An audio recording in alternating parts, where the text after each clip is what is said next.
Book है 8वां class का है भारतीय संविधान। भारत 8वां क्लास का है एनसीईआरटी बुक भारतीय संविधान, पहला चैप्टर पॉलिटिकल साइंस। यहाँ से क्वेश्चन है कि संविधान क्या है। संविधान क्या है इसके बारे में चर्चा है। Constitution CONSTITUTION constitution of India. संविधान की जरूरत क्यों पड़ता है। संविधान किसी देश के, कोई भी देश रहे, चाहे इंडिया रहे, पाकिस्तान रहे, अमेरिका रहे, कोई भी देश के सुचारू संचालन के लिए, सुचारू रूप से संचालन के लिए बनाए गए नियम है, आदर्श है, मूल्यों का संकलित दस्तावेज होता है। पूछेगा संविधान क्या है। किसी भी देश के सुचारू संचालन के लिए, किसके संचालन, सुचारू में सबसे अच्छा तरीका से संचालन के लिए बनाए गए नियम होता है संविधान, ताकि सुचारू रूप से संचालन चल सके देश का। बनाए गए नियम है, आदर्श है, मूल्यों का संकलित दस्तावेज होता है, संविधान कहलाता है। और अब सवाल यहाँ से उठता है कि किसी देश के संविधान की जरूरत क्यों पड़ती है। तो ही ताकि सुचारू संचालन के लिए बनाए गए नियम से चल सके, आदर्श और मूल्यों का संकलित हो, इसी का दस्तावेज होता है, संविधान कहलाता है। तो कह रहा है किसी देश की संविधान की जरूरत क्यों पड़ती है। तो संविधान निर्माण के मुख्य उद्देश्य बताना है। तो कोई भी देश का संविधान की जरूरत क्यों पड़ता है उसी के बारे में जब पॉइंट है उसी में पढ़ना है। क्या पढ़ना है कि संविधान निर्माण के मुख्य उद्देश्य, कि जो संविधान है उसको निर्माण हुआ, क्यों निर्माण हुआ, उसका मुख्य उद्देश्य क्या था कि संविधान का निर्माण हुआ। तो बुनियादी पहचान स्थापित करने के लिए संविधान का निर्माण हुआ, ताकि बुनियादी पहचान का मतलब होता है कि हर देश से अलग प्रकार की पहचान होना चाहिए, हमारा देश अच्छा है। शासन पद्धति का निर्माण करने के लिए बुनियादी पहचान, शासन पद्धति का निर्माण निर्धारण करने के लिए। शासन पद्धति का मतलब होता है, शासन पद्धति का मतलब होता है कि शासन कौन सा तरीका से करें ताकि सभी लोग खुश रहें। वही बुनियादी पहचान और शासन पद्धति का निर्धारण करने के लिए संविधान का निर्माण हुआ। लोकतांत्रिक शासन पद्धति निर्धारण दो तरीका से होता है, एक लोकतांत्रिक होता है, एक राजतांत्रिक होता है। लोकतांत्रिक का मतलब होता है जनता द्वारा चुनी गई सरकार, जो जनता जिसको चुना देता है, बना देता है सरकार, वो जनता द्वारा चुनी गई सरकार को लोकतांत्रिक कहते हैं। और राजतांत्रिक में होता है राजा द्वारा शासन, राजा द्वारा शासन होता है, उसी को राजतांत्रिक कहते हैं। इसमें पूछेगा सवाल संविधान निर्माण का मुख्य उद्देश्य, तो बुनियादी पहचान के लिए, शासन पद्धति निर्धारण करने के लिए। नेपाल में संविधान परिवर्तन की मांग कैसे हुआ था। नेपाल में संविधान बना है ना, तो कैसे संविधान बना, वही संविधान परिवर्तन की मांग खोलता, कैसे उसी के बारे में चर्चा करते हैं। नेपाल में लोकतंत्र के लिए कई जन संघर्ष हो चुके थे। नेपाल में लोकतंत्र के लिए है ना, ऐसे 9th क्लास के पहला चैप्टर में भी पढ़ना है नेपाल के बारे में। तो नेपाल में लोकतंत्र के लिए कई जन संघर्ष हो चुके थे है ना। 1990 में जो जन संघर्ष हुआ, वही 1990 में जन संघर्ष के बाद लोकतांत्रिक व्यवस्था की स्थापना हुआ था। कह रहा है लोकतंत्र नेपाल में बहुत सारा संघर्ष हुआ, लेकिन नेपाल में 1990 में जाकर के लोकतांत्रिक व्यवस्था की स्थापना हुआ था। 1990 में जन संघर्ष के बाद नेपाल में लोकतांत्रिक व्यवस्था की स्थापना हो चुका था। 1990 में जब जन संघर्ष हुआ तो तब जाकर के नेपाल में लोकतांत्रिक की व्यवस्था हुआ था 90 में। अक्टूबर 2002 के अंत तक, अक्टूबर आते थे 2002 के अंतर्गत 12 वर्षों के उपरांत राजा ज्ञानेंद्र द्वारा माओवादी के प्रभाव से सेना की बागडोर अपने हाथ में ले और 2005 जो था वहाँ तक निरंकुशता का बोलबाला रहा, यानी कि 2005 तक नेपाल में निरंकुश का शासन रहा। मतलब कहीं यहाँ प्रश्न है 2 अक्टूबर ऐसे लोकतंत्र की स्थापना नेपाल में 1990 में हुआ था। अक्टूबर 2002 के अंतर्गत 12 वर्ष का अपराध, यानी कि 90 से लेकर ये 2002 तो 12 वर्ष ना हो गया। अक्टूबर 2002 के तक यानी 12 वर्षों के उपरांत तक राजा ज्ञानेंद्र द्वारा, जब अक्टूबर 2002 आता है तब की बात है, 90 से लेकर 2002 तक लोकतंत्र रहा नेपाल में। ठीक है, 2002 के बाद यानी कि 12 वर्ष के बाद राजा ज्ञानेंद्र द्वारा माओवादी के प्रभाव से, किसके प्रभाव से, राजा ज्ञानेंद्र द्वारा जब माओवादी पार्टी होगा नेपाल में, जो राजा ज्ञानेंद्र के प्रभाव में आ गया था, राजा ज्ञानेंद्र द्वारा माओवादी के प्रभाव से सेना की बागडोर अपने हाथ में ली।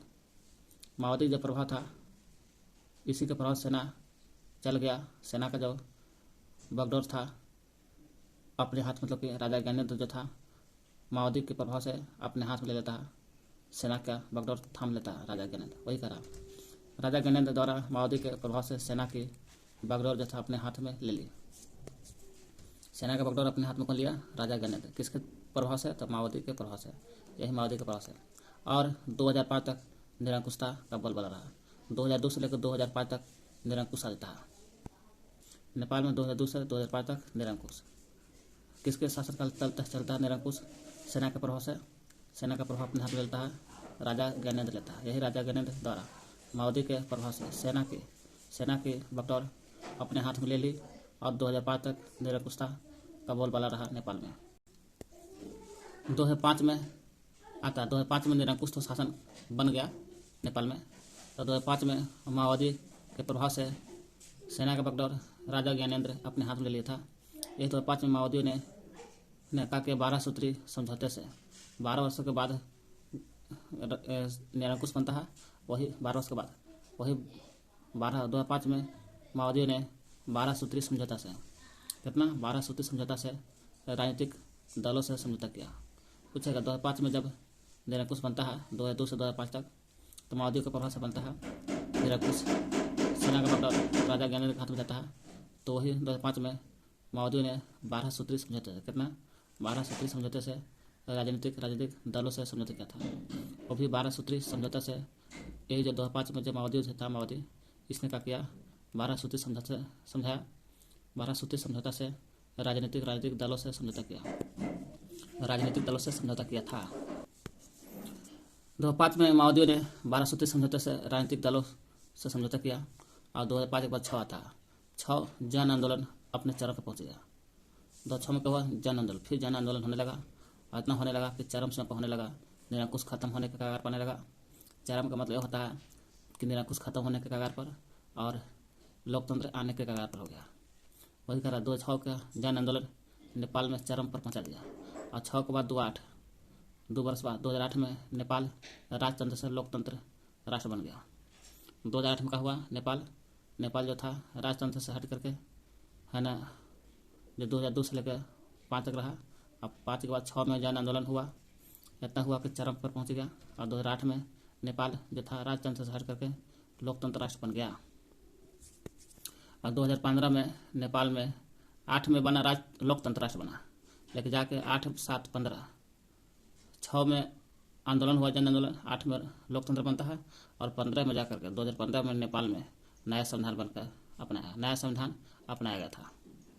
नया संविधान अपनाया था 2015 में ना। तो क्या कहते हैं नेपाल में संविधान परिवर्तन कैसे हुआ उसके बारे में। नेपाल में क्या हुआ? लोकतंत्र के लिए बहुत संघर्ष हुआ। 90 में जन संघर्ष के बाद पहला संघर्ष 90 में हुआ, लोकतांत्रिक व्यवस्था के लिए हुआ था। और लोकतांत्रिक व्यवस्था के लिए हुआ, स्थापना भी हो जाता है। अक्टूबर 2002 आता है। 90 के बाद 2002 अक्टूबर का समय है, यानी 12 वर्ष के बाद राजा ज्ञानेंद्र माओवादियों को पिघला लिया और पूरा सेना को, माओवादी के प्रभाव से सेना को बागडोर अपने हाथ में ले लिया। कौन? राजा ज्ञानेंद्र। और 2005 तक निरंकुश का बोलबाला पूरा रहा। 2005 तक निरंकुश बना रहा। 2005 में ही माओवादियों ने निरंकुश का बोलबाला बना दिया राजा ज्ञानेंद्र द्वारा। तो 12 सूत्री समझौते से राजनीतिक दलों से समझौता हुआ। 12 सूत्री समझौता से राजनीतिक दलों से समझौता किया गया। 2006 में जन आंदोलन होता है, चरम पर पहुंच जाता है। 6 के बाद 8 में नेपाल में लोकतंत्र बन जाता है। राष्ट्र से हट करके लोकतंत्र बनता है, लोकतंत्र राष्ट्र बना। फिर 2015 में नेपाल में 8, 7, 15 वर्ष के बाद नेपाल में नया संविधान को अपना लिया जाता है। 2006 में जन आंदोलन होता है, 8 में लोकतांत्रिक राष्ट्र बना, लेकिन संविधान को अपनाया था 2015 में। संविधान की जरूरत पड़ता है इसलिए भी कि सत्ता का दुरुपयोग से रक्षा करने के लिए, इसलिए भी संविधान की जरूरत पड़ता है। जो सत्ता है, शक्ति जिसके पास चलाता है देश चलाने के लिए, राज्य चलाने के लिए, वो ताकि उस सत्ता का दुरुपयोग ना कर सके, उसकी रक्षा कर सके, इसलिए संविधान बनाया जाता है। संविधान का जरूरत कहाँ है? अल्पसंख्यक समुदाय और बहुसंख्यक समुदाय। अल्पसंख्यक समुदाय छोटे समूह, जनसमूह को कहते हैं, और बड़े बहुसंख्यक समुदाय बड़े जनसमूह कहते हैं। ये दोनों को बहुमतवाद की निरंकुशता से बचाव के लिए होता है। बहुमतवाद जो होता है निरंकुश, जिसकी संख्या ज़्यादा रहता है उन लोग निरंकुश बना ले रहता है छोटे अल्पसंख्यक समुदाय पर, इसलिए बहुमतवाद की निरंकुशता से बचाव के लिए भी संविधान बनाया जाता है। और सत्ता का दुरुपयोग न हो सके इसलिए भी संविधान बनाया जाता है। देश की आस्था वाले सार्वभौमिक सिद्धांतों या बुनियादी संरचना की रक्षा करने के लिए। कारण देश के जो आस्था वाले सार्वभौमिक सिद्धांत था, कोई भी देश है वहाँ आस्था है, अब आस्था है तो वही आस्था वाले जो सार्वभौमिक सिद्धांत जो रहता है या बुनियादी संरचना की रक्षा करने के लिए, सार्वभौमिक सिद्धांत है उसको भी रक्षा करने के लिए और बुनियादी संरचना है उसको भी रक्षा करने के लिए है ना संविधान बनाया जाता है। व्यापक हितों से और देशभक्त के सिद्धांतों की रक्षा करना भी, व्यापक हित और देशभक्ति के सिद्धांत जो रहता है उसकी रक्षा करने के लिए भी, व्यापक हित देशभक्ति के सिद्धांत की रक्षा करने के लिए भी संविधान बनाया जाता है। दोहरान देखते हैं क्या कहा पढ़े हम लोग पीछे। संविधान किसी देश के सुचारू संचालन है, कोई भी देश का सुचारू रूप से संचालन करता है संविधान, उसी के अनुसार देश चलता है। वह सुचारू रूप से संचालन करने के लिए बनाए गए नियम होता है और आदर्श होता है, मूल्यों का संकलित दस्तावेज होता है। और संविधान निर्माण के मुख्य उद्देश्य क्या था? तो संविधान निर्माण के मुख्य उद्देश्य हम लोग यही देखें, बुनियादी पहचान स्थापित करने के लिए अभी देखें हम लोग, ताकि बुनियादी पहचान बन सके।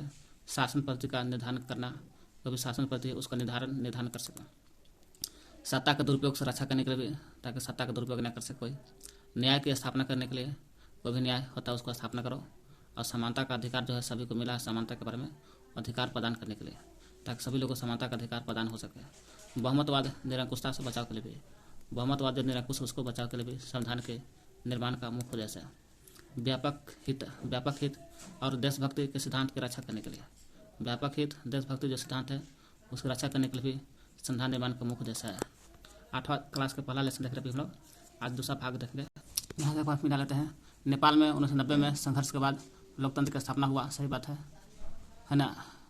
और 12 वर्ष 1990 के बाद 2012 तक, यानी 12 साल तक, 2012 नहीं है 2000 खाली 12 है, ठीक ना। 12 साल तक यानी 2002 कहिए 2000 तक रहा, यानी 12 साल तक रहा लोकतंत्र नेपाल में।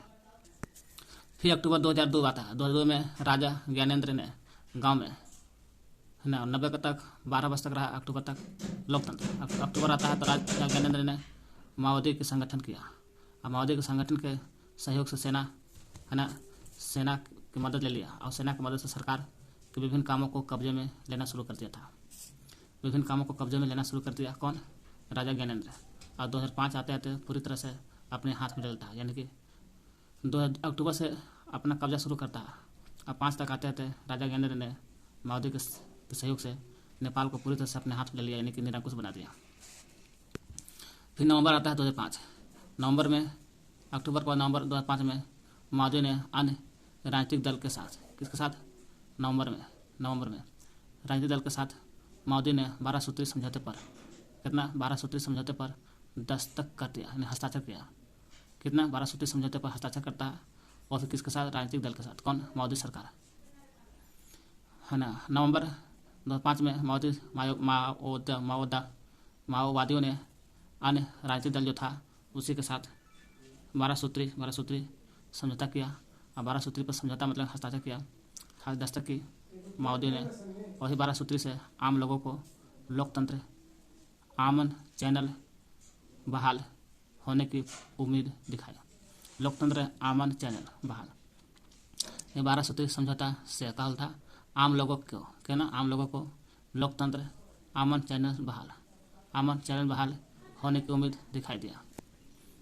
फिर लोकतंत्र का आंदोलन चलता है 2006 तक, शिखर पर पहुंच जाता है।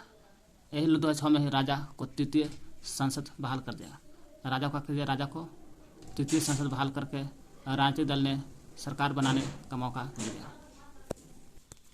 और 2008 में राजतंत्र खत्म होता है नेपाल में राजतंत्र खत्म और लोकतंत्र बन जाता है। नेपाल में लोकतंत्र की मांगे को लेकर के चलने वाली जनतांत्रिक आंदोलन 2006 तक चला और चरम सीमा पर रहा, लोकतंत्र के लिए चरम सीमा। फिर 1990 में नेपाल राजतंत्र था और 2006 में खत्म होता है। 2002 में निरंकुश बनता है और 5 तक रहता है, 6 में खत्म होता है। कौन? राजतंत्र खत्म होता है 2006 में। वही नेपाल के लोगों ने 2015 में 2006 में आंदोलन होता है, ख़त्म होता है, और 8 में लोकतंत्र राष्ट्र बन जाता है नेपाल, और 2015 में नेपाल ने अपना संविधान बनाया, यानी कि अपना लेता है। संविधान मुख्य दूसरा उद्देश्य था, संविधान बनाने का दूसरा उद्देश्य था देश की राजनीतिक व्यवस्था को तय करना। देश की जो भी है राजनीतिक व्यवस्था है उसको तय करना था। संविधान का पहला और पुराना संविधान में कहा गया था नेपाल में कि देश के शासन की बागडोर राजा या मंत्रिपरिषद के हाथ में रहेगी। पहला पुराना संविधान जो बनल था उसमें लिख दिया था देश के शासन की बागडोर चाहे राजा बनाएगा ना तो मंत्रिपरिषद के हाथ में रहेगी, इसलिए गुलाम होता है दोबारा राजा के द्वारा।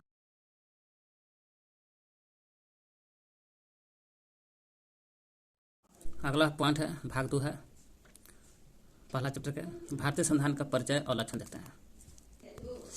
औपनिवेशिक राज्य के लंबे अत्याचार के बाद है ना, औपनिवेशिक राज्य बन गया था ना नेपाल में, बहुत नेपाल का अत्याचार हुआ था। उसके बाद भारतीयों ने निर्णय किया था, अच्छा भारत के बारे में, औपनिवेशिक राज्य के लंबा अत्याचार हुआ था भारत में, है ना, गुलामों ने बहुत अत्याचार किया। उसके बाद भारतीयों ने निर्णय किया, क्या किया कि स्वतंत्र जब भारत होगा, भारत जब देश आज़ाद होगा तो ही कह रहा स्वतंत्र भारत को एक लोकतांत्रिक देश होना चाहिए। स्वतंत्र भारत को कैसा देश होना चाहिए? लोकतांत्रिक देश होना चाहिए। प्रत्येक नागरिक को समानता प्राप्त हो, जितना नागरिक है सभी नागरिक को समानता प्राप्त होना चाहिए। सभी को सरकार की हिस्सेदारी का अधिकार होना चाहिए। स्वतंत्र भारत को लोकतांत्रिक देश होना चाहिए ताकि भारत देश लोकतंत्र बनेगा, है ना, जो गुलाम से आज़ाद होगा तो। और प्रत्येक नागरिक को, जितना भारत में नागरिक है सभी को समानता प्राप्त होना चाहिए, और सभी को सरकार के जो हिस्सेदारी है अधिकार मिलना चाहिए, सरकार का हिस्सेदारी सभी को, प्रत्येक को समानता और प्रत्येक को सरकार की हिस्सेदारी भी मिलना चाहिए।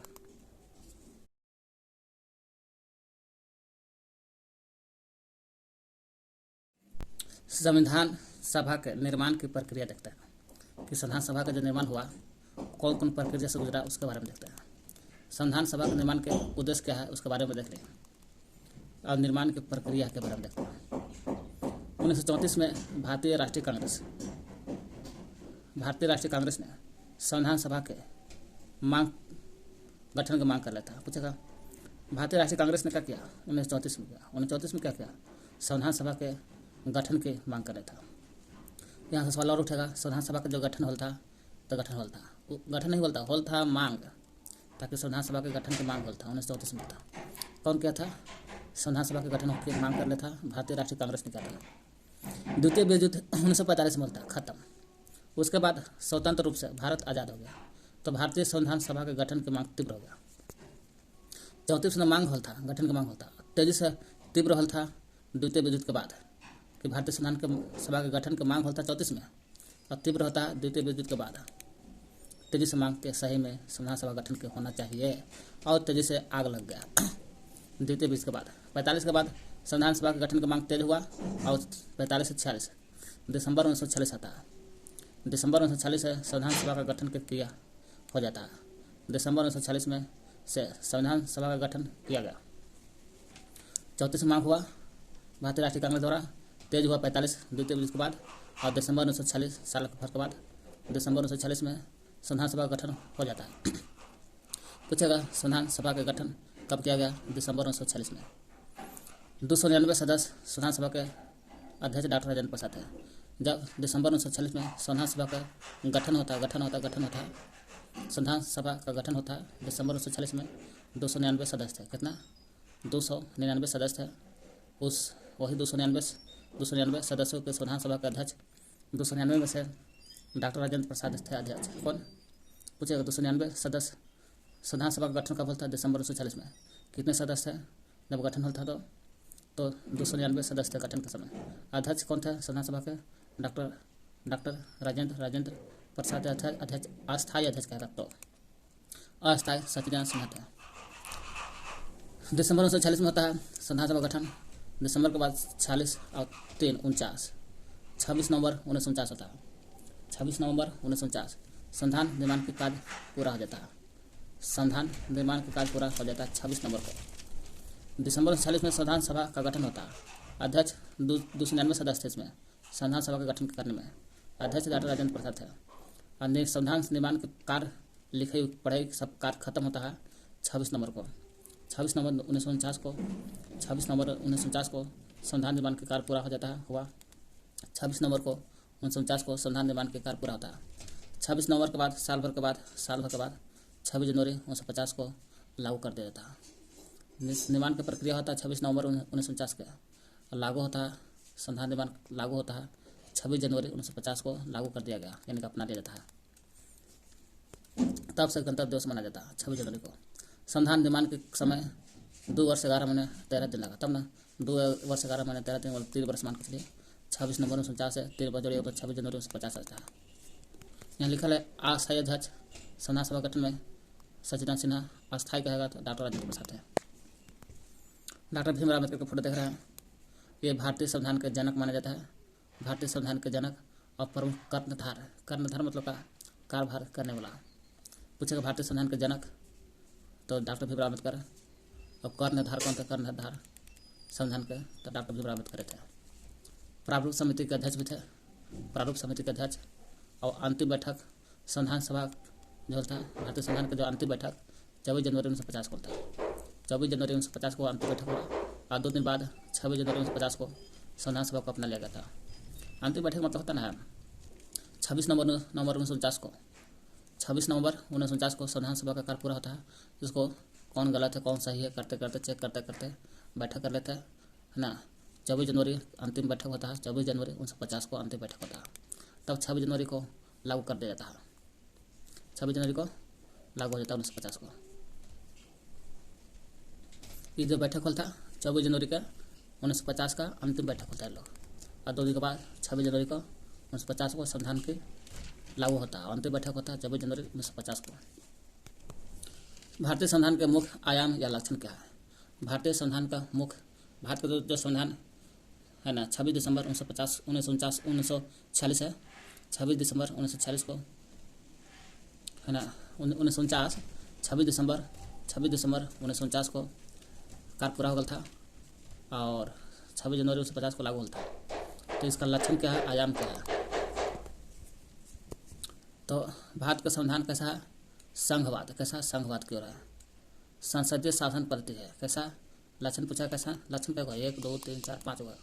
संघवाद लक्षण है, संघवाद। संसदीय शासन पद्धति है, संसदीय शासन पद्धति। शक्ति का बंटवारा भी है, शक्तियों का बंटवारा है ना। सब राज्य का शक्ति अलग मिलेगा, केंद्र का अलग मिलेगा। मौलिक अधिकार है, जो मौलिक अधिकार को ही डॉक्टर भीमराव अम्बेडकर ने कहा था आत्मा, और मौलिक अधिकार में भी किसको आत्मा कहा था? तो संवैधानिक उपचार को आत्मा कहा था। धर्मनिरपेक्षता है, यही लक्षण है, आयाम है। संघवाद, संघवाद। संसदीय शासन पद्धति, संसदीय शासन पद्धति। शक्तियों का बंटवारा, शक्तियों का बंटवारा। मौलिक अधिकार, मौलिक अधिकार। धर्मनिरपेक्षता, धर्मनिरपेक्षता। तो पहले हम लोग पढ़ेंगे संघवाद की ओर। संघवाद, देश में एक से ज़्यादा स्तर की सरकार को होना। देश में संघवाद क्या है? देश में कोई भी देश रहे, चाहे इंडिया रहे, पाकिस्तान रहे या चीन रहे, अमेरिका रहे, कोई भी रहे, देश में एक से ज़्यादा, कितना? एक से ज़्यादा स्तर की सरकार को होना। तो भारत में एक से ज़्यादा ना है, राज्य सरकार, केंद्र सरकार, स्थानीय सरकार, लोकल सरकार आता है। तो ये देश में एक से ज़्यादा स्तर का ना हो गया, केंद्र अलग अलग स्तर हो गया, राज्य स्तर अलग हो गया। वही कह रहा है, देश में एक से ज़्यादा स्तर की जो सरकार होता है उसी को कहते हैं संघवाद। जैसे देश में एक से ज़्यादा स्तर का सरकार, केंद्र सरकार आ गया, राज्य सरकार आ गया, पंचायती राज संस्था जो लोकल है सरकार ही है, केंद्र सरकार, राज्य सरकार, पंचायती राज संस्था, एक से ज़्यादा स्तर का सरकार हो गया भारत में। कार्य क्षेत्र का बंटवारा है ना, केंद्र का अलग कार्य क्षेत्र होगा, राज्य का अलग होगा, पंचायती राज संस्था का अलग होगा। तो कार्य क्षेत्र का बंटवारा इसमें संघवाद में कर देता है। देश में एक से ज़्यादा स्तर की सरकार को होना संघवाद कहते हैं।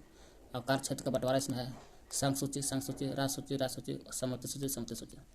संघ सूची केंद्र सरकार द्वारा लगाया जाता है, केंद्र सरकार द्वारा संघ सूची, राज्य सूची राज्य द्वारा, और सम्मति सूची माता शिक्षा सम्मति सूची माता, और जनगणना भी सम्मति सूची माता।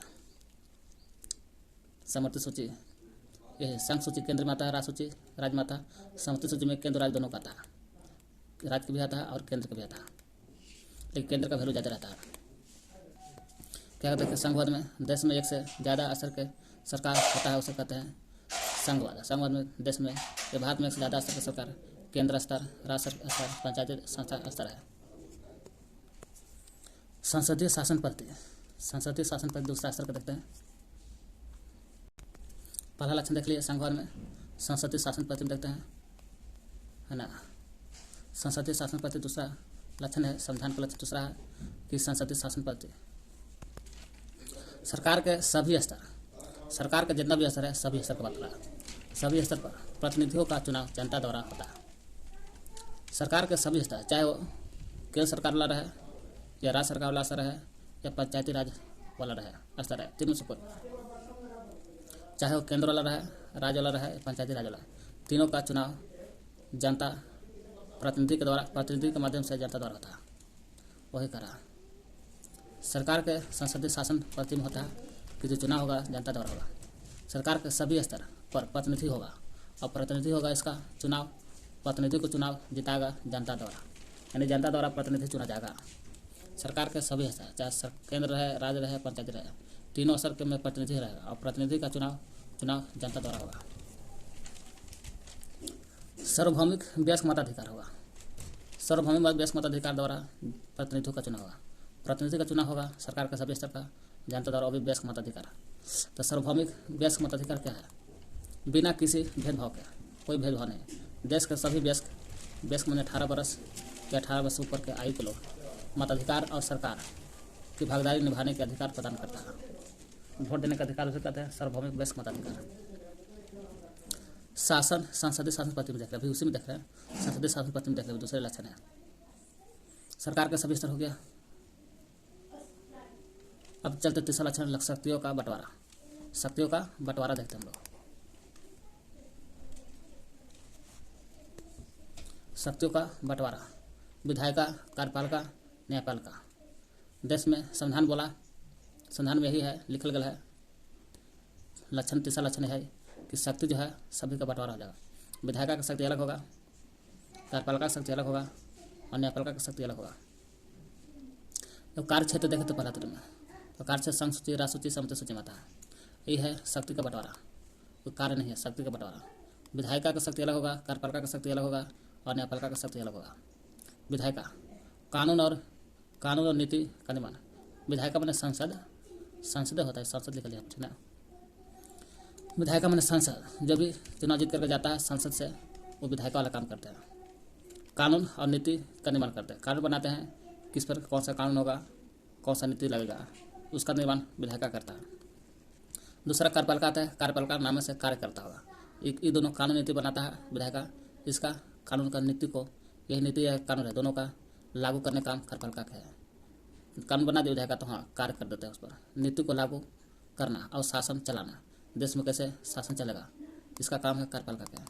न्यायपालिका का काम है, विधायिका कानून बनाता है, नीति बनाता है, नीति को लागू और शासन चलाता है कार्यपालिका, इसी को शासन चलाने का है ना, इसका न्यायपालिका का न्याय दिलाना।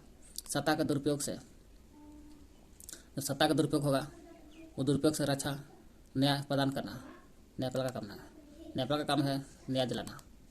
सब एक दूसरे से अंकुश पर रहता है, विधायिका कार्यपालिका पर और कार्यपालिका न्यायपालिका पर, न्यायपालिका कार्यपालिका पर और कार्यपालिका न्याय विधायिका पर, सब एक दूसरे पर अंकुश लगल है। इसलिए यह एक दूसरे पर अंकुश लगल है, इसको नहीं ले देता, इसको नहीं ले देता, इसको नहीं ले देता, इसको नहीं ले देता, इसको नहीं, इसलिए संतुलन शक्ति का बंटवारा है।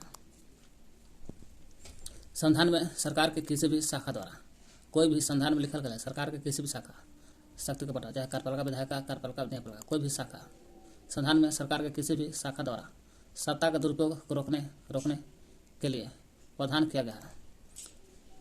सत्ता का दुरुपयोग, ये भी सत्ता का दुरुपयोग करेगा, इसको भी रोकने का प्रावधान किया गया है, कार्यपालिका द्वारा भी, न्यायपालिका द्वारा भी। संविधान में सरकार के किसी भी शाखा द्वारा, चाहे तीनों से कोई रहे, किसी भी शाखा द्वारा सत्ता का दुरुपयोग को रोकने के लिए प्रावधान किया गया है, ताकि सत्ता का दुरुपयोग न कर सके कोई देश, कोई भी आदमी, कि इन सभी अंगों को, शक्तियों को एक दूसरे से, सभी अंगों को, चाहे विधायिका रहे, कार्यपालिका रहे, न्यायपालिका रहे, सभी अंगों को शक्तियाँ एक दूसरे से अलग हो गए। शक्ति जो है अलग होगा, लेकिन तीनों काम है सत्ता का दुरुपयोग न करने वाला को रोकना। सभी अंगों की जो शक्ति है एक दूसरे से अलग होगी प्रत्येक अंग एक दूसरे पर अंकुश रखेगा। प्रत्येक अंग इसको पर अंकुश, इसको पर अंकुश, इसको पर, इसको पर, इसको पर, इसको पर, वही का प्रत्येक अंग दूसरे अंग पर अंकुश रखेगा। और इस तरह तीनों अंगों के बीच सत्ता का संतुलन बना रहेगा। सत्ता का संतुलन बना रहेगा।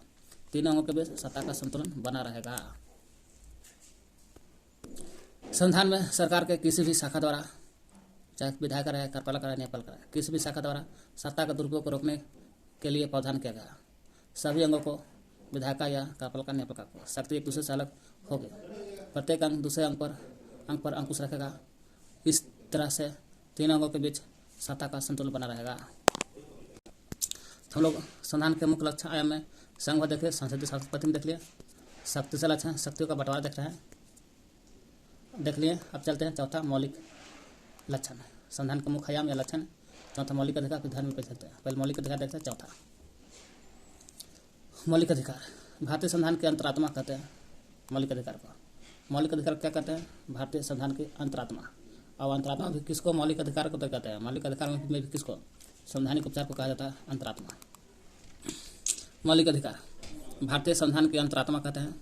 देश के सभी नागरिकों, सभी नागरिक रहे, कोहरी, चमार, दुसाध जो भी रहे, सभी को राज्यों की, जो भी राज्य है, देश है, राज्य में देश की सत्ता के मनमाने और निरंकुश उपयोग से बचाव और व्यक्तियों के अधिकारों की रक्षा के लिए भारतीय संविधान में 6 मौलिक अधिकारों का उल्लेख किया गया।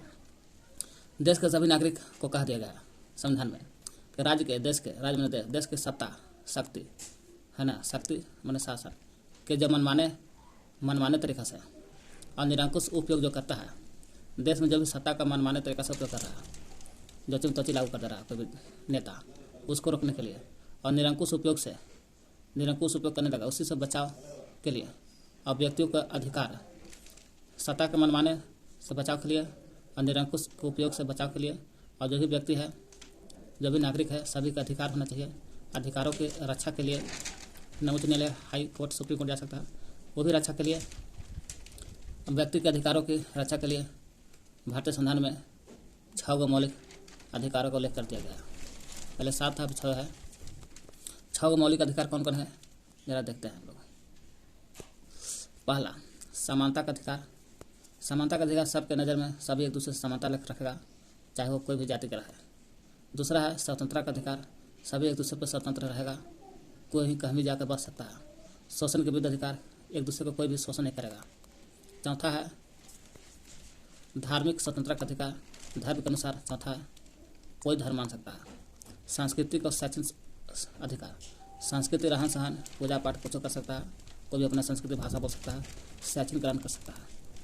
संवैधानिक उपचार का अधिकार, संवैधानिक उपचार के अधिकार को मौलिक अधिकार में भारतीय संविधान की अंतरात्मा कहा जाता है, अंतरात्मा कहा जाता है। चलो इसमें से बारी बारी से पढ़ते हैं। पहले समानता का अधिकार देखते हैं। समानता का अधिकार क्या है जरा देखते हैं।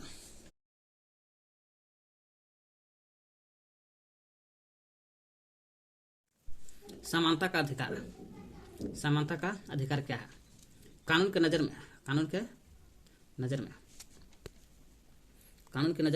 में सभी लोग समान हैं, इसलिए समानता का अधिकार कहते हैं। सभी लोगों को देश का कानून बराबर है और सुरक्षा प्रदान करता है। सभी लोगों को देश का जो कानून बनता है, सभी के नज़र में कानून बराबर है और सुरक्षा प्रदान करता है। इसी अधिकार में, समानता के अधिकार में, इसी अधिकार मतलब का समानता के अधिकार में कहा गया है कि धर्म के आधार पर, जाति के आधार पर, वर्ण के आधार पर, लिंग या जन्म स्थान के आधार पर, धर्म, जाति, वर्ण, लिंग, जन्म स्थान के आधार पर किसी भी नागरिक से या व्यक्ति से भेदभाव नहीं किया जाएगा। खेल के मैदान हो या होटल, दुकान हो, कुछ भी रहे इत्यादि, सार्वजनिक स्थानों पर सभी को बराबर पहुंच का अधिकार है। कोई भी जा सकता है खेल के मैदान में, होटल की दुकान में, सार्वजनिक स्थान पर कोई भी पहुंच सकता है, कोई दिक्कत नहीं है, क्योंकि समानता का अधिकार है। रोजगार के मामले में राज्य के किसी के साथ भेदभाव नहीं कर सकता। रोजगार के मामले में राज्य जो है, देश किसी के साथ भेदभाव नहीं करेगा कि रेलवे की भर्ती निकल तो गरीब कोई काम राजपूत ज़्यादा करेगा, ऐसा कोई भेदभाव नहीं है, इसको दोहराने की जरूरी नहीं है। स्वतंत्रता का अधिकार दूसरा है, दूसरा मौलिक अधिकार है स्वतंत्रता, अभिव्यक्ति, भाषण का स्वतंत्रता। स्वतंत्र है आदमी अभिव्यक्ति करने के लिए, कोई अपना विचार व्यक्त कर सकता है, भाषण दे सकता है, सभा संगठन कर सकता है, सभा बना सकता है या तो फिर सभा या संगठन बना सकता है। देश के किसी भी हिस्से में बसने की क्षमता है, कोई भी देश के बिहार में, उत्तर प्रदेश है ना, जम्मू कश्मीर कहीं जाकर बस सकता है। व्यवसाय या पेशा है, कारोबार की क्षमता है, व्यवसाय पेशा या कारोबार की क्षमता है। अभिव्यक्ति, भाषण, सभा संगठन, देश के किसी भी हिस्से में जाकर बस सकता है, व्यवसाय कर सकता है, पेशा कारोबार से कर सकता है, देश के किसी भी हिस्से में जाकर बस सकता है और बस करके व्यवसाय पेशा कारोबार कर सकता है, स्वतंत्र है। चौथा दूसरा हो गया स्वतंत्रता। शिक्षा भी स्वतंत्रता में आता है, शिक्षा स्वतंत्रता और सहमति सूची में। तीसरा है शोषण के विरुद्ध अधिकार, शोषण के विरुद्ध अधिकार, कोई किसी पर शोषण नहीं कर सकता। जैसे मानव व्यापार नहीं कर सकता। मानव व्यापार का मतलब व्यापार कर सकता है लेकिन मानव का व्यापार नहीं कर सकता। किसी को जबरदस्ती जाकर व्यापारी नहीं कर सकता, गुलाम नहीं बना सकता। जबरदस्ती श्रम नहीं करवा सकता है, यानी कि 14 वर्ष से कम उम्र का जब बच्चा रहेगा उसको मजदूरी पर रखना अपराध है। इस शोषण के विरुद्ध अधिकार है। मानव व्यापार कर रहा है तो शोषण कर रहा है, जबरदस्ती श्रम काम करवा रहा है तो शोषण हो रहा है। 14 वर्ष से कम उम्र का बच्चा काम पर रख रहा है, मजदूरी कर रहा है तो शोषण के विरुद्ध है। चौथा है धार्मिक स्वतंत्रता का अधिकार। धार्मिक नाम है धर्म से है, व्यक्ति को अपनी इच्छा का धर्म अपनाने का अधिकार है। कोई व्यक्ति अपनी इच्छा का धर्म मान सकता है, अपनी आस्था के अनुसार। कोई भी व्यक्ति अपनी आस्था के अनुसार कोई धर्म के प्रचार प्रसार भी कर सकता, कोई दिक्कत नहीं है। धर्म मानो, प्रचार प्रसार करो, कोई दिक्कत नहीं है। पांचवा संस्कृति और शैक्षणिक अधिकार। सांस्कृतिक और शैक्षणिक अधिकार। धार्मिक और भाषाई सभी अल्पसंख्यक समुदाय को अपनी संस्कृति की रक्षा कर सकता है और विकास के लिए वो अल्पसंख्यक शैक्षणिक संस्थान खोलने का अधिकार है। धार्मिक और भाषाई कम, धार्मिक मतलब का अल्पसंख्यक धार्मिक, जिसकी संख्या कम वो अपना धर्म बता सकता है, जिसकी संख्या कम वो अपना भाषा भी बता सकता है, वही कर रहा है। वही संस्कृति को शैक्षणिक अधिकार है। संस्कृत में धार्मिक भाषाई सभी अल्पसंख्यक समुदाय को अपना धार्मिक भाषा को बचा सकता है, अपनी संस्कृति की रक्षा कर सकता है। भाषा का विकास के लिए शैक्षणिक संस्थान को खोलने का अधिकार किया ताकि अपने धर्म के बारे में, भाषा के बारे में शैक्षणिक स्थान खोल करके बता सकता है, कोई दिक्कत नहीं है। वही सांस्कृतिक शैक्षणिक अधिकार है। नीति निर्देशक तत्व इसी में आता है। छठा है संवैधानिक उपचार, आगे पढ़ेंगे। नीति निर्देशक तत्व सामाजिक आर्थिक विकास के लिए कानून बनाना और नीतियों बनाने वाले सिद्धांत के रूपरेखा, जिसके अनुसार के अनुरूप सरकार को कार्य करने की जिम्मेदारी दी गई, उसी को कहते हैं नीति निर्देशक तत्व। नीति में कानून,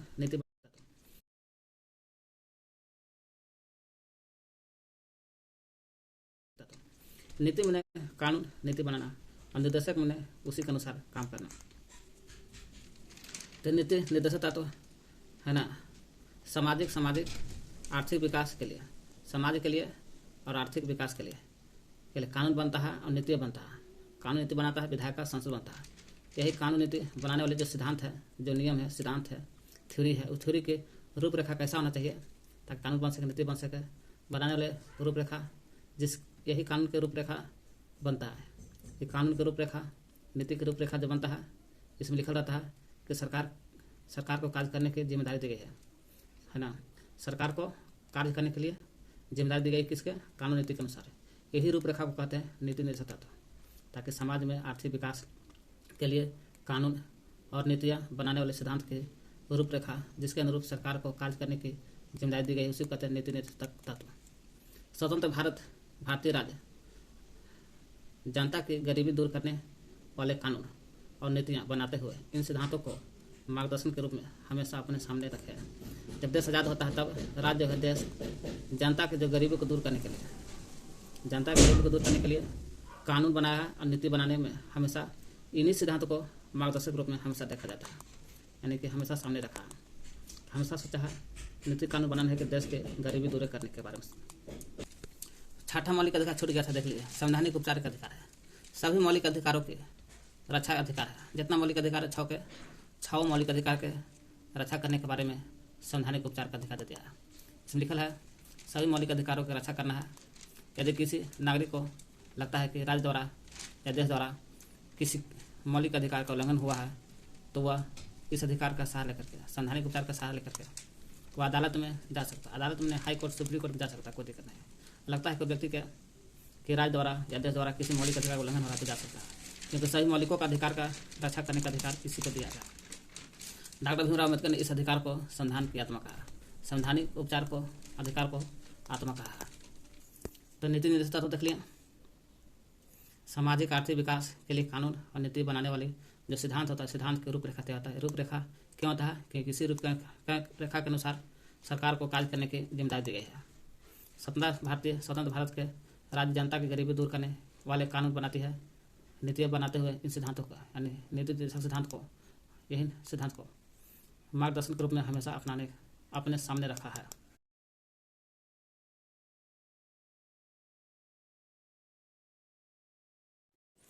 धर्मनिरपेक्षता। धर्मनिरपेक्षता क्या है? देश का कोई भी राजकीय धर्म नहीं है। देश का कोई भी, माने भारत देश का कोई भी राजकीय धर्म नहीं माना गया है ना, राजकीय धर्म नहीं होगा, ऐसा संविधान में लिखा गया है। सभी धर्मों को समान रूप से मान्यता प्रदान की जाएगी, चाहे अल्पसंख्यक धर्म हो या बहुसंख्यक हो, सभी धर्मों को समान रूप से इज्जत मिलेगा। यहाँ राजकीय धर्म नहीं है, ठीक ना। धर्मनिरपेक्षता की समझ के बारे में, तो धर्मनिरपेक्षता की समझ क्या है कि कोई भी देश का राजकीय धर्म नहीं होना चाहिए, सभी धर्म को समान इज्जत मिलना चाहिए, वो धर्मनिरपेक्षता की समझ है। धर्म को राज्य से अलग रखना महत्वपूर्ण क्यों है? भारतीय धर्मनिरपेक्षता क्या है? भारतीय धर्मनिरपेक्षता दूसरे लोकतांत्रिक देश की धर्मनिरपेक्षता से किस तरह अलग है, इसके बारे में देखते हैं। धर्मनिरपेक्षता क्या है, पहले देखते हैं हम लोग धर्मनिरपेक्षता की समझ के बारे में। धर्मनिरपेक्षता क्या है? धर्मनिरपेक्षता क्या है? भारतीय संविधान सभी को अपने धार्मिक विश्वासों और तौर तरीकों को अपनाने की पूरी तरह छूट है। भारतीय संविधान बोलता है कि सभी को, नागरिक को अपने धार्मिक विश्वास का धर्म में विश्वास कर सकता है और अपनाने का भी तौर तरीका पर छूट है, जाओ धर्म अपना लो।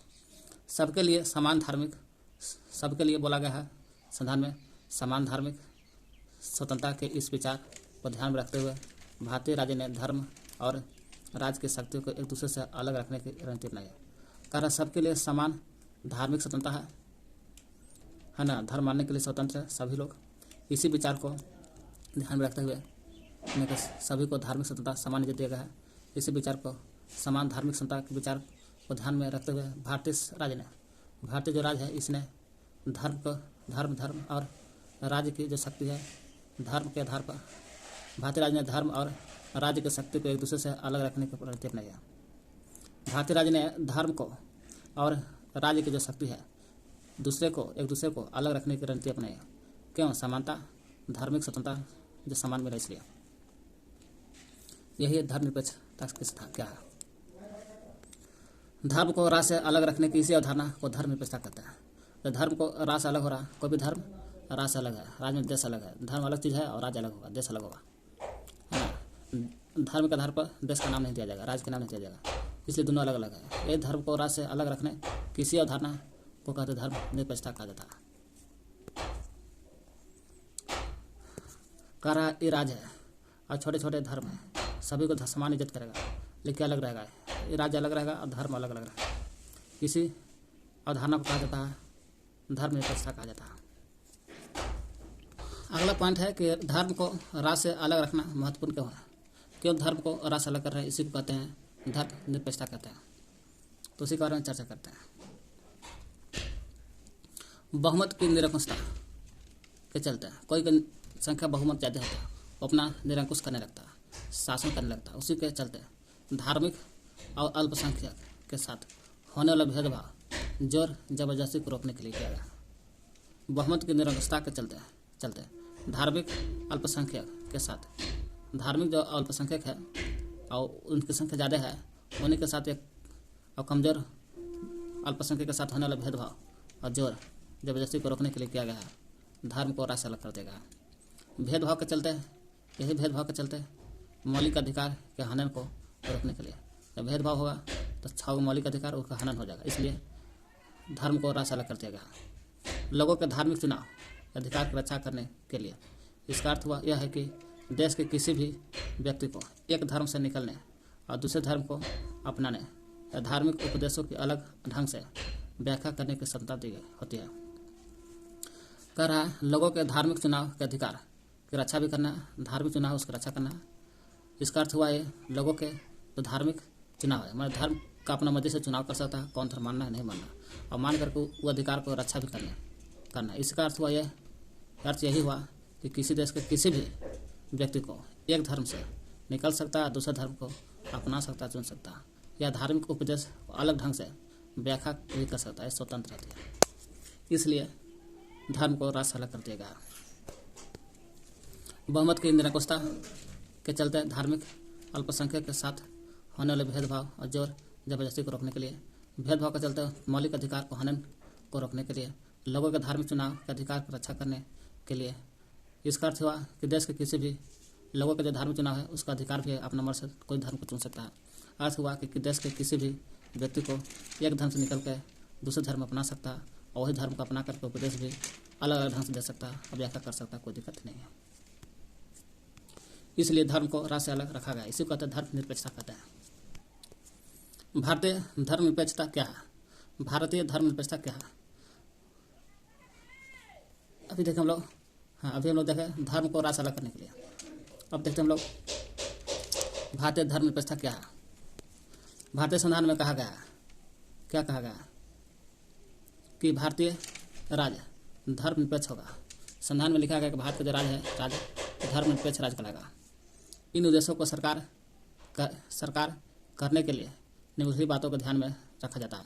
जब भारत को धर्मनिरपेक्ष राज्य तो कर दिया गया, क्यों कहा गया? कुछ बात कहा गया इसमें, इसलिए भारत को धर्मनिरपेक्ष राज्य कहा गया। कोई एक धार्मिक समुदाय किसी दूसरे धार्मिक समुदाय को न दबाए, इसलिए न दबाएगा, है ना, दूसरे धर्म को, इसलिए धर्मनिरपेक्ष राज्य रखा दिया। तो कहा गया हम धर्म ऊंचा, हम धर्म ऊंचा हो जाएगा। ऐसा कुछ लोग अपने ही धर्म के अन्य सदस्यों को रोकना को न दबा। कुछ लोग जो है अपने धर्म हिंदू के धर्म को अन्य सदस्य जो मजबूत वाला पार्टी है राजपूत सब अन्य सदस्य होकर के भी अपने धर्म को दबा देता, इसलिए न दबा, इसलिए धर्मनिरपेक्ष राज्य कहा गया। राज्य जो है न तो किसी खास धर्म को थोपेगा और न ही लोगों की धार्मिक स्वतंत्रता छीनेगा। राज्य देश जो है किसी भी धर्म को न थोप सकता है, ये गलती वो धर्म के कारण हुआ है, और न ही लोगों की धार्मिक जो स्वतंत्रता है, धर्म मानने की जो स्वतंत्रता है वो न छीनेगा। ऐसा राज्य लिखा बोला है, संविधान लिखा गया। इसलिए भारतीय धर्मनिरपेक्षता क्या है, इसी का यही है। और क्या हिंदू मुस्लिम जो भी रहेगा न ऊंच समझेगा निम्न समझेगा, कोई नहीं, सब बराबर समझेगा। एक धर्म दूसरे धर्म को दबाएगा भी नहीं और दूसरा धर्म पहले धर्म को भी दबाएगा नहीं। यही धर्मनिरपेक्ष राज्य है, यही धर्मनिरपेक्ष राज्य कहलाता है। भारत में धर्मनिरपेक्षता को स्थापित करने का प्रमुख तरीका बताइए। कैसे भारत में धर्मनिरपेक्षता स्थापित हुआ, कौन सा तरीका है, उसका प्रमुख तरीका बताना। भारतीय राज्य द्वारा, राज्य मतलब समझ लेना देश, भारतीय राज्य द्वारा धर्मनिरपेक्षता स्थापित करने का तरीका। भारतीय राज्य द्वारा का हुआ धर्मनिरपेक्षता स्थापित हुआ, उसके कौन सा तरीका देखते हैं। पहला है वह खुद को धर्म से दूर रखता है। धर्म से राज्य जो है धर्म से दूर रखता है, अलग अलग होता है, धर्म अलग है, राज्य अलग होता है। वह खुद मतलब राज्य जो देश है, देश खुद में राज्य है, खुद को धर्म से दूर रखता है। यही है धर्मनिरपेक्षता स्थापित करने का तरीका।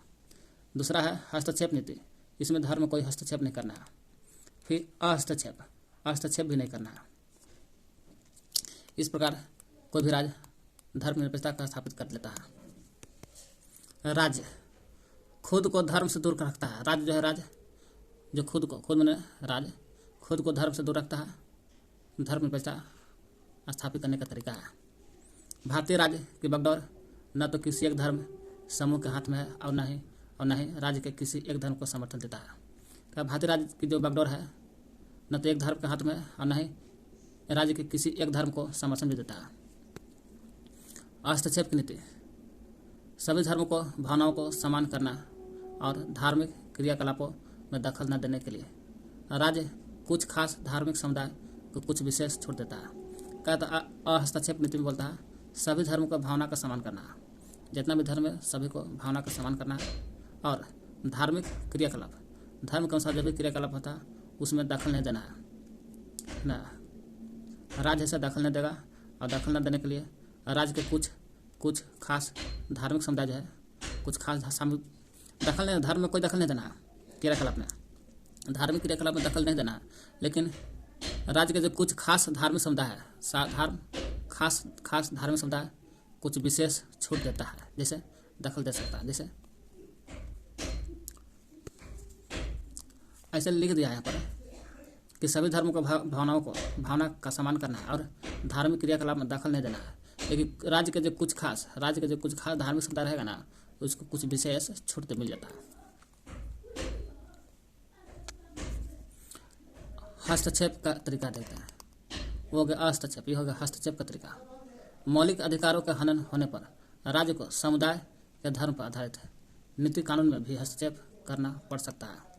मौलिक अधिकार का जब हनन होगा, 6 मौलिक अधिकार है, वो अगर हनन होता है तो राज्य को समुदायों के जो धर्म है उसी के धर्म पर आधारित नीति कानून जो बनल है उसमें हस्तक्षेप करना पड़ सकता है। कब? मौलिक अधिकार हनन होगा तब। मौलिक अधिकार हनन होगा तो क्या होगा? राज्य के समुदायों का जो धर्म है वो धर्म पर आधारित नीति कानून है, धर्म पर आधारित जो नीति कानून बनल है वो नीति कानून में भी हस्तक्षेप करना पड़ सकता है। देखा कि धर्म के आधार पर नीति कानून बनल है उसमें दिक्कत हो रहा है तो मौलिक अधिकार के अनुसार उसमें हस्तक्षेप हो सकता है, सुधार हो सकता है। धर्म के आधार पर नीति बनल है, कानून बनल है कि कोई भी धर्म मंदिर में जा सकता है, लेकिन अगर नुकसान करता है, गरीब लोग नहीं जाएगा, जमात दूसरा नहीं जाएगा मंदिर में, तो इसमें हस्तक्षेप करना पड़ सकता है। कब? मौलिक अधिकार के अनुसार, क्योंकि मौलिक अधिकार में बोला गया है कि कोई भी धर्म अपना मर्जी से मान सकता है, सार्वजनिक स्थान पर जा सकता है, तो नहीं जाएगा तो धर्म के अनुसार जो कानून बनल है उसके अनुसार, धर्म में कानून ही नहीं बनल है कि सभी को मंदिर में जा सकते हैं, वो कानून टूटेगा तो मौलिक अधिकार के अनुसार हस्तक्षेप करेगा। राज्य हस्तक्षेप सहायता के रूप में भी करता है। राज्य हस्तक्षेप सहायता के रूप में भी करता है। संविधान राज्य क्या करता है? हस्तक्षेप सहायता के रूप में करता है। हस्तक्षेप जो करता है राज्य सहायता के रूप में करता है, ठीक ना, कि सहायता देता है कि तो भी मंदिर जा सकता है, ऊंची जाति नहीं जाएगा, नीची जाति भी जा सकता है। संविधान धार्मिक समुदाय को अपने स्कूल कॉलेज खोलने का अधिकार देता है। संविधान जो है संविधान धार्मिक समुदाय जो भी धर्म अपना मानता है स्कूल कॉलेज खोलने का अधिकार देता है। स्कूल कॉलेज खोलो और धर्म मानो, कोई दिक्कत नहीं है। तो हस्तक्षेप का तरीका में क्या देखें? मौलिक अधिकार का हनन होता है, होने पर राज्य को समुदायों के धर्म पर आधारित जो नीति कानून बनल है उसमें हस्तक्षेप कर सकता है। कब? जब राज्य धार्मिक आधार पर जो नीति कानून बनल है उसमें होगा दिक्कत तब। राज्य हस्तक्षेप जब होगा सहायता के रूप में होता है। संविधान बोलता है धार्मिक समुदाय को अपना स्कूल कॉलेज खोलने का अधिकार देता है। अगला पॉइंट है भारतीय धर्म निरपेक्षता दूसरे लोकतांत्रिक देशों के जो धर्म निरपेक्षता से किस तरह लगा। अगर भारत के जो धर्म निरपेक्षता है ना, दूसरे देश के जो लोकतांत्रिक देश है वहाँ के दूसरे देश के धर्म निरपेक्षता से कैसे लगा, उसी के बारे में देखते हैं हम लोग। संयुक्त राज्य अमेरिका में राज्य और धर्म, राज्य में देश और धर्म के पृथकीकरण का मतलब है राज्य धर्म में अलग अलग है, ठीक ना। भारत में भी राज्य धर्म अलग अलग है और हम संयुक्त राज्य अमेरिका में भी राज्य और धर्म अलग अलग है। इसका मतलब है कि राज्य और धर्म दोनों एक ही दूसरे के मामले में किसी तरह का दखल नहीं दे सकता है। न राज्य देगा दखल धर्म में और न धर्म देगा दखल राज्य में, यही अर्थ हुआ। दोनों एक दूसरे से के मामले में किसी तरह का दखल नहीं दे सकते हैं। भारतीय धर्म निरपेक्षता में राज्य और राज्य में देश धर्म से अलग तो ही है, लेकिन धर्म से उनका फासला सैद्धांतिक के अनुसार है। इसका मतलब क्या है कि राज्य जो है धर्म से अलग है लेकिन सैद्धांतिक रूप से अलग है। कैसे? इसका मतलब यही है, संविधान में दिया गया आदर्शों के आधार पर राज्य किसी भी धर्म के मामलों में हस्तक्षेप कर सकता है। सैद्धांतिक मतलब सिद्धांत में लिखल गया, सिद्धांत के अनुसार ही धर्म राज्य अलग है। इसका अर्थ यही हुआ कि संविधान में जो दिया गया आदर्श है, आदर्श के आधार पर राज्य किसी भी धर्म के मामलों में हस्तक्षेप कर सकता है। कौन? राज्य कर सकता है, किसी भी धर्म के मामले में हस्तक्षेप कर सकता है, यही सैद्धांतिक लिखल गया है। क्या कहते हैं? संयुक्त राज्य अमेरिका में राज्य और धर्म के पृथकीकरण है। राज्य धर्म दोनों अलग है, भारत में भी है। इसका मतलब है कि राज्य और धर्म दोनों एक दूसरे से के मामले में किसी तरह का दखल नहीं दे सकता है। और भारतीय धर्म जो है इसमें भी राज्य धर्म अलग है। इसका जो जात धर्म अलग है इसका फासला सैद्धांतिक रूप है। सैद्धांतिक ये कहता है कि संविधान में लिखल गया है कि आदर्शों के आधार पर राज्य किसी भी धर्म के मामले में हस्तक्षेप कर सकता है। जो पीछे पढ़े हैं उसका एक बार रिवाइज कर लेते हैं शॉर्ट में। संविधान दोहरान। संविधान जो होता है नियमों का रूपरेखा होता है। जो भी नियम का रूपरेखा होता है ताकि सुचारू रूप से देश चल सके, इसलिए संविधान कहलाता है। संविधान बनाया जाता है। संविधान निर्माण का उद्देश्य क्या है? तो संविधान निर्माण करने का उद्देश्य यही होता है भारतीय संविधान का सामान्य परिचय, भारतीय संविधान के प्रमुख आयाम भी देखें, आयाम में लक्षण भी देखें, संघवाद है ना, संसदीय शासन पद्धति पीछे पड़ चुके, शक्ति को बंटवारा देख लिया, मौलिक अधिकार भी देख लिया। मौलिक अधिकार में समानता, स्वतंत्रता, शोषण के विरुद्ध, धार्मिक स्वतंत्रता, संस्कृति, शैक्षणिक, संवैधानिक उपचार देख लिया। 6 को है मौलिक अधिकार में। धर्म निरपेक्षता भी देखा, धर्म निरपेक्षता भी देख लिया। 5वां आगे देखते हैं। भारतीय राज्य धर्म निरपेक्ष राज्य है और धार्मिक वर्चस्व को रोकने के लिए कई तरह से काम करता है। भारतीय राज्य है धर्म निरपेक्ष राज्य है, ठीक ना, और धार्मिक जो वर्चस्व है इसी को रोकने के लिए कई तरह से काम करता है धर्म निरपेक्ष। भारतीय राज्य कैसा धर्म निरपेक्ष है? यही धर्म निरपेक्ष जो है, धर्म निरपेक्ष जो है धार्मिक वर्चस्व को रोकता है, कई तरीका से रोकने का काम करता है। भारतीय संविधान अपने नागरिकों को मौलिक अधिकारों का आश्वासन देता है। भारतीय जो संविधान है अपने नागरिकों, देश का जो भी नागरिक रहता है उसको मौलिक अधिकारों को आश्वासन देता है। मौलिक अधिकार का आश्वासन देता है। देखो, तू भारत देश का नागरिक था, तुमको मौलिक अधिकार मिल गया, अच्छा हो जाओ। ये मूलभूत अधिकार है। कैसा? मूलभूत धर्मनिरपेक्ष सिद्धांत बताए थे। जो मौलिक अधिकार है, मौलिक अधिकार किस आधार पर नागरिकों को आश्वासन मिलता है? तो मूलभूत अधिकार। मौलिक अधिकार को म से मूलभूत अधिकार, धर्मनिरपेक्ष सिद्धांत बता रहे हैं। ये मूलभूत अधिकार, मौलिक अधिकार जो है मूलभूत अधिकार है, और मूलभूत अधिकार ही मौलिक अधिकार है। मौलिक अधिकार ही मूलभूत अधिकार, ये दोनों है धर्मनिरपेक्ष सिद्धांत पर आधारित है मौलिक अधिकार।